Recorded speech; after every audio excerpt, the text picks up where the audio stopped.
Bismillahirrahmanirrahim. Assalamu alaikum. Welcome to Law Educatum. Today we will start our chapter number 10 of Biology 10, that is gaseous exchange. First of all, you can see student learning outcomes of unit number 10. Then in pre-reading activity, important terminology is given. First topic is gaseous exchange. Define respiration.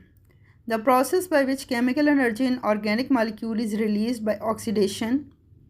The energy is provided to living cells in the form of ATP.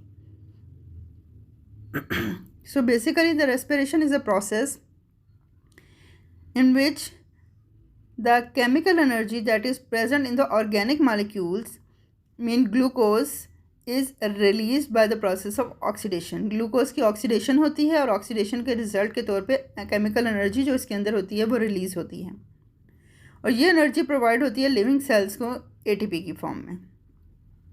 Question number 2, define cellular respiration. The respiration which occurs within a cell is called cellular respiration. वह respiration जो cell के अंदर होती है, यानी कि cell के अंदर ऑर्गेनिक मॉलिक्यूल की ऑक्सीडेशन होने को सेलुलर रेस्पिरेशन कहते हैं. Question number 3, define aerobic respiration. Cellular respiration that occurs in the presence of oxygen is called aerobic respiration. अगर रेस्पिरेशन जो है सेलुलर रेस्पिरेशन वो ऑक्सीजन की प्रेजेंस में हो रही है तो इसे हम कहेंगे aerobic respiration. Anaerobic respiration. Cellular respiration that occurs in the absence of oxygen is called anaerobic respiration. तो अगर रेस्पिरेशन ऑक्सीजन की एब्सेंस में हो रही है, उसकी गैर मौजूदगी में हो रही है, तो उसे हम कहेंगे anaerobic respiration. Differentiate between aerobic and anaerobic respiration. First properties are given, then aerobic respiration and anaerobic respiration.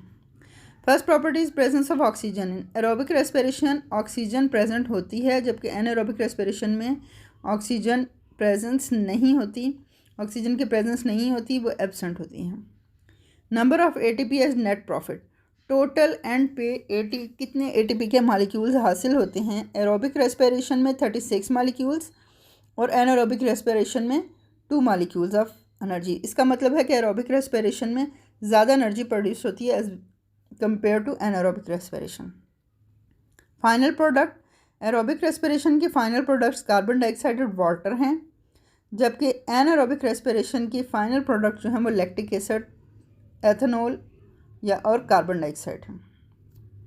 Site of occurrence ये होता किधर है. एरोबिक रेस्पिरेशन में ग्लाइकोलिसिस साइटोप्लाज्म में होता है.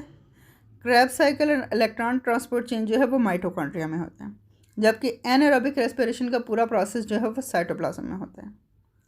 इंपॉर्टेंस क्या है. Major source of energy for most organism. ज़्यादातर ऑर्गेनिज्म जो है वो एनर्जी एरोबिक रेस्पिरेशन से ही हासिल करते हैं. While anaerobic respiration is a source of energy for anaerobic organism. For example bacteria वगैरह के लिए एनर्जी का सोर्स हैं. Source of energy for aerobic organism in short supply of oxygen. जब ऑक्सीजन की सप्लाई शॉर्ट हो जाए तब एरोबिक ऑर्गेनिज्म जो है वो भी एनारोबिक रेस्पिरेशन के ज़रिए से ऑक्सीजन एनर्जी हासिल करते हैं. And source of many product, for example ethanol, cheese etcetera. Ethanol, cheese वगैरह जो हैं और भी बहुत सी बेकरी की प्रोडक्ट्स, बहुत सी मेडिसिन वगैरह जो हैं वो एनारोबिक रेस्पिरेशन के रिजल्ट के तौर पे ही बनती हैं. Question number 6, define gaseous exchange. Taking in oxygen and giving out of carbon dioxide is termed at gaseous exchange. Gaseous exchange वो प्रोसेस है जिसमें ऑक्सीजन को बॉडी के अंदर लेके जाते हैं और कार्बन डाइऑक्साइड को बॉडी से बाहर रिमूव करते हैं. Thank you for today.